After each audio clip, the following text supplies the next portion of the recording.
Ini adalah penjara terbesar dan paling dijaga ketat di dunia. Berada di El Salvador. Namanya Terrorism Confinement Center atau CICOT dan dirancang untuk menampung sampai 40.000 narapidana. Tujuannya adalah menahan pelaku kejahatan paling berbahaya. Dan bagi sebagian besar orang yang masuk, tempat ini menjadi titik tanpa jalan pulang. Di dalamnya ada pria yang telah merenggut 1 nyawa, 10 nyawa, bahkan lebih dari 50. Mereka berasal dari geng brutal seperti MS-13 dan Barrio 18. Mereka tidak lagi dipandang sebagai manusia biasa, melainkan pemangsa tanpa belas kasihan. Hidup dari kekerasan dan seakan kehilangan rasa penyesalan. Tidak mungkin melarikan diri. Para pelaku yang dianggap sangat berbahaya akan menghabiskan seluruh hidup mereka di balik jeruji ini. Kepala penjara berkeamanan, maksimum yang berada di wilayah Tecolusa, memakai kalimat itu untuk menggambarkan betapa ekstremnya sistem keamanan ketika pusat penahanan terorisme ini dibangun. Penjara ini juga menjadi simbol operasi besar pemerintah Presiden El Salvador, Nayib Bukele, untuk menghantam geng-geng kriminal. Alasan negara kecil dengan sekitar 6 juta penduduk ini membutuhkan penjara terbesar ada pada sejarah kelam geng kriminalnya. Kelompok-kelompok ini dulu menguasai banyak wilayah, menyebarkan ketakutan dan kekerasan. Pada Maret 2022, Presiden Nayib Bukele memulai kampanye keras untuk menghancurkan kekuatan mereka. Dalam 16 bulan berikutnya, lebih dari 70.000 orang ditangkap. Sekitar 2% dari populasi orang dewasa, bus berisi anggota geng yang dirantai tiba di Cecot saat malam gelap. Mereka duduk berurutan rapat, kepala tertunduk. Tampak seperti satu gumpalan tubuh yang dikepung penjaga bersenjata. Tidak ada yang berani menolak perintah. Hidup mereka berubah dalam 1 hari, dan mereka mengerti kebebasan tidak akan mereka lihat lagi. CICOT bukan sekadar penjara. Ini adalah benteng seluas sekitar 410 ekar yang dibuat untuk satu tujuan. Memastikan siapapun yang masuk tidak pernah keluar hidup-hidup. Dibangun pada 2022, kompleks raksasa ini terdiri dari 8 modul terpisah. Dan tiap 2 modul dipagari 2 lapis tembok setinggi 3 meter dengan kawat berduri tajam di atasnya. Seluruh area dikelilingi tembok besar setinggi 9 meter. Lalu masih ada pagar listrik setinggi 3 meter dengan arus 15.000 volt. 19 menara pengawas berdiri agar tidak ada gerakan yang luput dari mata. Pengacak sinyal memutus semua komunikasi dalam radius 2 km. Membuat hubungan dengan dunia luar benar-benar terputus. Lebih dari 600 tentara bertugas khusus menjaga batas luar. Pemindai X-ray berkapasitas tinggi dapat memperlihatkan tulang dan organ. Memastikan tidak ada barang terlarang masuk lewat tubuh siapapun. Setiap pendatang baru diperiksa sangat ketat oleh petugas yang memakai penutup wajah, karena pekerjaan ini terlalu berbahaya. Jika wajah mereka terlihat, nyawa mereka bisa terancam di luar. Karena geng-geng itu masih beroperasi, ribuan orang terkunci di balik tembok itu. Ada yang menyebutnya keadilan, ada juga yang menyebutnya kekejaman. Menurut kamu yang mana? Tulis angka 1 jika kamu merasa ini adalah keadilan. Atau angka 2 jika kamu merasa kemanusiaan sedang tersesat. Ruang pendaftaran adalah tempat pertama yang didatangi setiap tahanan setelah ditangkap. Banyak narapidana tidak punya identitas. Jadi sidik jari, foto, dan catatan mereka disimpan dalam basis data CICOT. Sejak saat itu, hubungan dengan keluarga berakhir selamanya. Tidak ada kunjungan yang diizinkan. Sayangnya, ada juga orang tidak bersalah yang tertahan karena salah tangkap. Membuat keluarganya tidak tahu apakah mereka masih hidup atau sudah meninggal. Inilah gudang perlengkapan pengendali kerusuhan. Di dalamnya ada senapan T65 senapan shotgun dan senjata laras pendek untuk ruang sempit. Para tahanan tetap diborgol untuk melindungi petugas. Peralatan keamanan mencakup rompi anti peluru, perisai, helm, serta pelindung leher, lengan, dan kaki. Walau belum pernah ada yang kabur, fasilitas ini selalu siaga. Karena narapidana bisa mengubah benda sehari-hari menjadi senjata, di CICOT bus dipakai untuk mengangkut tahanan. Penjara ini bisa berjalan sendiri dengan sistem listrik dan airnya sendiri. Cukup untuk bertahan selama seminggu jika benar-benar terputus dari luar. Batu-batu bulat dipasang di jalur jalan sebagai alarm alami. Karena tidak ada orang yang bisa melintas tanpa menimbulkan suara. Tempat ini memang dirancang mandiri. Dengan pasokan listrik dan air yang dapat menopang operasional selama 1 minggu tanpa bantuan dari luar. Kalau kamu sudah menonton sampai sini, kami senang kamu menikmati videonya. Jangan ragu dukung kami dengan membagikan video ini kepada teman-temanmu. Dan kalau kamu menonton lewat ponsel, jangan berhenti di tombol suka. Tekan juga tombol hype tepat di bawah. Itu sangat membantu saya mendapat sedikit tambahan penghasilan. Dan sekarang, mari saya ajak kamu masuk ke dalam sel tempat manusia paling kejam di bumi dikurung. Modul 3 dan 4 menampung sekitar 2.500 narapidana. Semuanya memakai pakaian yang sama, kaos putih, celana pendek, dan sandal, tanpa barang pribadi apapun. Kebanyakan masih muda, tetapi terikat pada kejahatan mengerikan. Bahkan ada yang bertanggung jawab atas ratusan kematian, melewati catatan pelaku kriminal paling terkenal dalam sejarah. Tidak ada ruang untuk bertanya. Jika mereka mencoba bicara, hukuman akan datang. Dan mereka tahu itu. Setiap modul memiliki 32 sel. Satu sel diisi 80-150 orang. Dan tiap orang hanya mendapat ruang sekitar setengah meter persegi. Udara terasa pengap. Tidak ada sinar matahari. Hanya lampu buatan yang tidak pernah dimatikan. Mereka menjalani hukuman tanpa akhir. Tidak ada yang pernah keluar. Kondisi hidup dibuat sengaja keras. Di ujung setiap sel hanya ada 2 toilet untuk lebih dari 80 orang. Mandi dan buang air dilakukan di tempat yang sama. Memakai gayung plastik dan tangki air bersama. Tidak ada air mengalir. Mereka tidur di ranjang besi bertingkat tanpa bantal dan tanpa kasur. Hanya selembar kain putih. Sepanjang hari mereka terbaring diam seperti barang yang ditumpuk di ruang dingin. Kepala mereka dicukur tiap 2 minggu. Rambut dan janggut dilarang agar tidak bisa menyembunyikan benda tajam. Sekarang bicara jujur. Kamu sanggup tidak bermalam di satu ruangan dengan 80 orang, berbagi 2 toilet, dan tanpa matahari? Tulis ya jika kamu yakin bisa bertahan. Tulis tidak jika kamu merasa akan menyerah seketika. Perang psikologis berlanjut lewat makanan. Narapidana mendapat 3 kali makan sehari. Nasi dengan kacang atau nasi dengan mie. Yang berubah hanya minumannya. Makanannya hampir selalu sama. Jatah ini sengaja dibuat miskin gizi dan tanpa protein.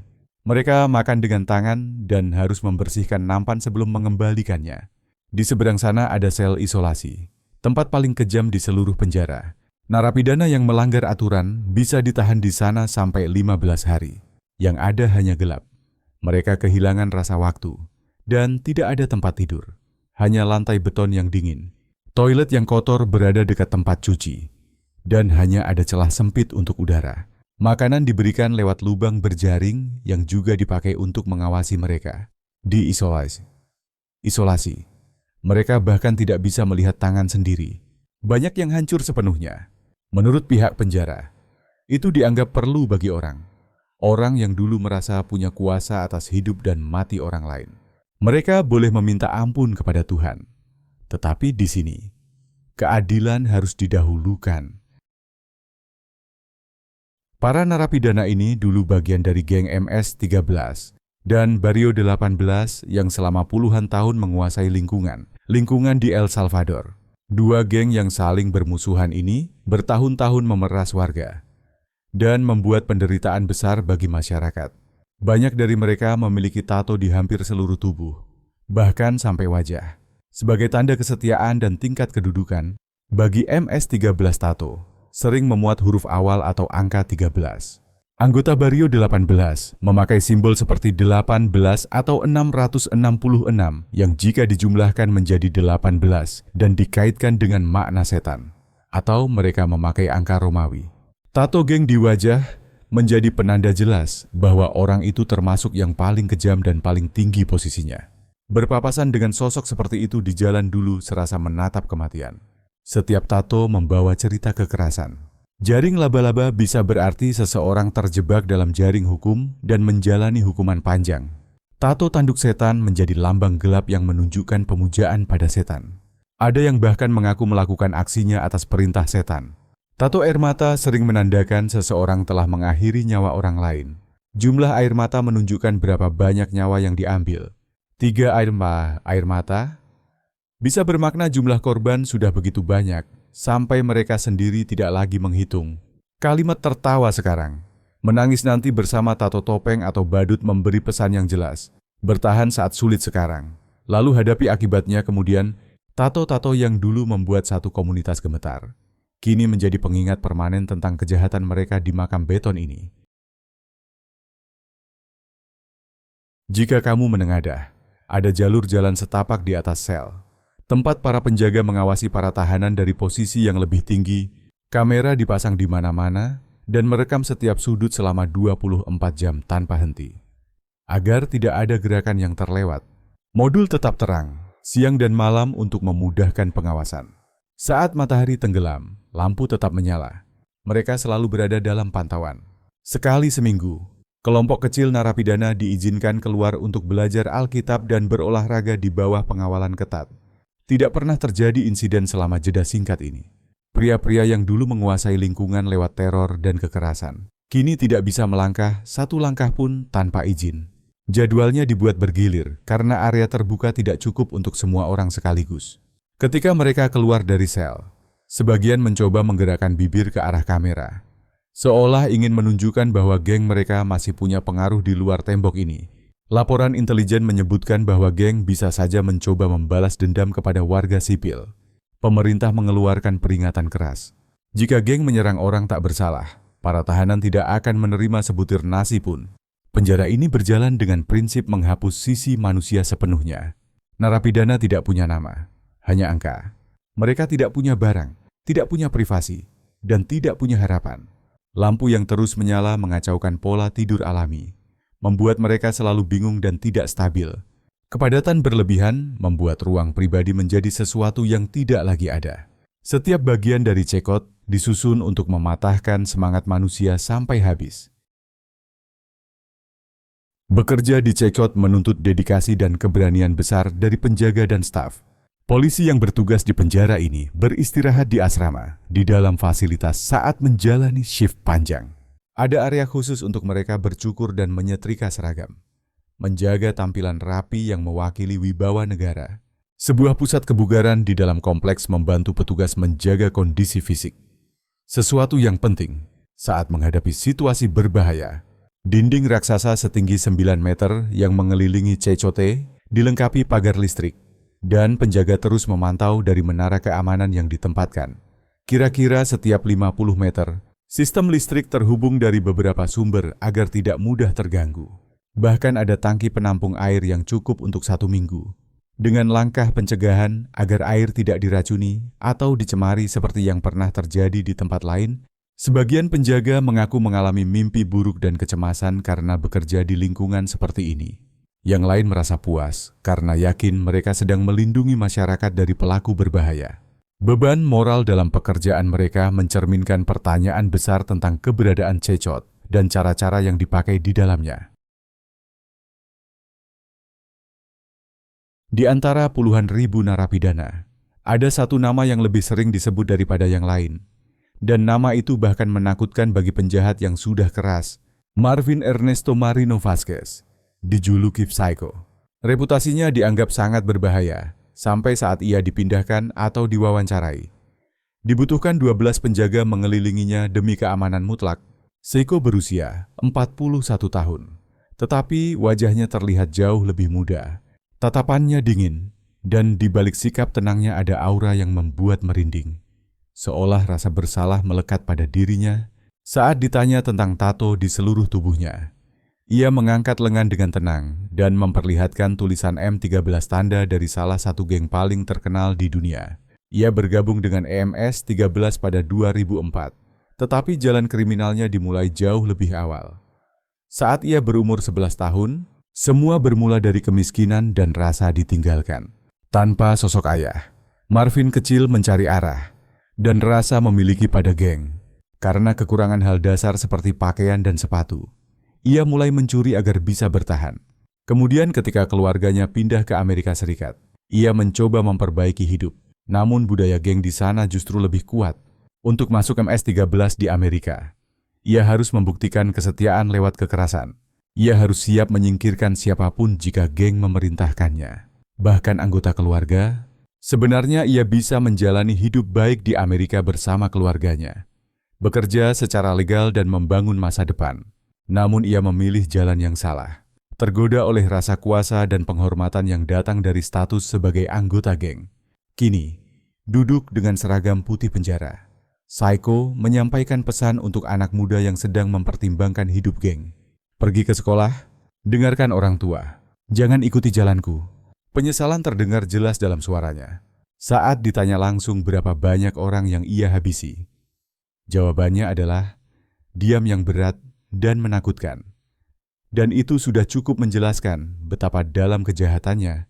Hal yang paling menyakitinya sekarang bukan kondisi penjara yang keras atau kenyataan bahwa ia tidak akan keluar hidup-hidup dari Cecot. Yang menghancurkannya adalah ia tidak bisa melihat keluarganya lagi. Terakhir kali ia melihat putranya. Anak itu masih berumur 5 tahun. Sekarang anak itu sudah 21, tumbuh tanpa ayah. Harapan terbesar Saiko adalah bisa melihat putranya suatu hari nanti dan berkata, "Jangan jadi seperti ayahmu." Ada penyesalan dan perubahan batin yang terlihat ketika ia berbicara. Marvin mengatakan satu-satunya tujuan hidupnya sekarang adalah berubah, mencari Tuhan, dan meminta ampun atas semua yang ia lakukan. Namun ampunan dari Tuhan tidak menghapus hukuman seumur hidup yang menunggunya di Cecot. Ia mewakili ribuan narapidana yang terlambat menyadari bahwa hidup geng yang mereka pikir memberi kekuatan justru merampas semua hal yang paling penting. Namun kisah Cecot menjadi jauh lebih kontroversial pada Maret 2025 ketika pemerintahan Donald Trump meluncurkan kampanye deportasi cepat yang mengejutkan. Lebih dari 261 imigran, sebagian besar berasal dari Venezuela, dikirim langsung ke penjara raksasa Cecot di Tecoluca, El Salvador. Di antara mereka, 101 orang lainnya dideportasi lewat prosedur imigrasi biasa, dan 23 orang secara khusus disebut sebagai anggota geng MS-13 dari El Salvador. Menurut informasi dari CNN, melalui kesepakatan antara dua negara, Amerika Serikat membayar sekitar $6 juta per tahun agar El Salvador menerima dan menahan orang-orang yang dideportasi. Namun data menunjukkan bahwa sebagian besar dari mereka belum pernah dihukum atas kejahatan apapun di Amerika Serikat. Mereka hanyalah imigran tanpa dokumen yang tertangkap dalam sistem penegakan imigrasi. Kesepakatan ini memunculkan pertanyaan besar yang membuat para ahli hukum di berbagai negara terbelah. Apakah negara adidaya bisa secara legal memindahkan penahanan ke luar negeri sambil melewati hak atas pengadilan yang adil? Operasi Cecot mencerminkan tekad Trump untuk memperketat kontrol imigrasi, tetapi juga menciptakan contoh berbahaya ketika alasan keamanan mengalahkan perlindungan hak asasi, dan manusia berubah menjadi angka dalam permainan politik global. Para pengkritik menilai bahwa mengirim orang ke Cecot tanpa vonis pidana melanggar hukum internasional dan prinsip dasar hak asasi manusia. Para pendukung mengatakan ini adalah cara pencegahan yang efektif agar orang berbahaya tidak kembali ke komunitas di Amerika. Perdebatan masih berjalan, tetapi kenyataannya ratusan orang kini berada di salah satu penjara paling keras di dunia. Bukan karena kejahatan yang terbukti, melainkan karena mereka menyeberang perbatasan secara ilegal. Di ujung setiap lorong di CECOT, sinar matahari menembus jendela kecil, memberi para tahanan pandangan terakhir ke dunia luar yang tidak akan mereka lihat lagi. Cecot, benar-benar tempat yang tidak ingin didatangi siapapun. Tetapi dampaknya bagi El Salvador terlihat jelas dan sangat besar. Mereka yang mencuri ribuan nyawa kini dikurung selamanya. Ini bukan sekadar penjara. Para pengkritik menyebutnya seperti tempat pemakaman. Hanya bedanya para tahanan masih bernapas. Pemerintah El Salvador tidak menunjukkan kelonggaran bagi anggota geng.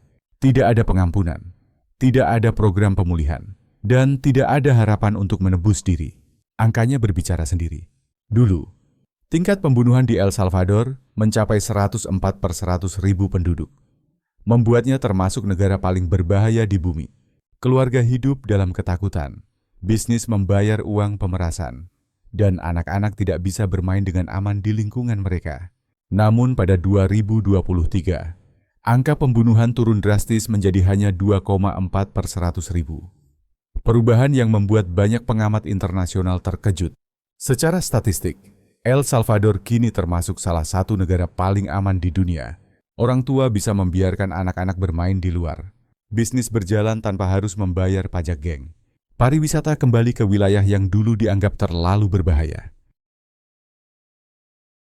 Meski begitu, perubahan besar ini datang bersama pertanyaan moral dan hukum yang serius. Dan pendapat terbelah baik di dalam El Salvador maupun di luar negeri, penurunan pembunuhan tidak bisa dibantah dan telah menyelamatkan banyak nyawa warga tak bersalah. Tetapi bagaimana dengan orang? Orang yang mungkin dipenjara tanpa salah selama penangkapan massal lebih dari 70.000 orang. Organisasi hak asasi memperkirakan ribuan orang tanpa kaitan dengan geng ikut terseret. Dipisahkan dari keluarga tanpa proses hukum yang layak. Apakah ini keadilan yang benar? Atau hanya cara mengendalikan kekacauan lewat rasa takut dan pemenjaraan massal? Para ahli hukum internasional mempertanyakan apakah cecot adalah solusi jangka panjang yang bisa bertahan, atau hanya perbaikan sementara yang menyentuh gejala tanpa menyelesaikan akar masalah kekerasan geng.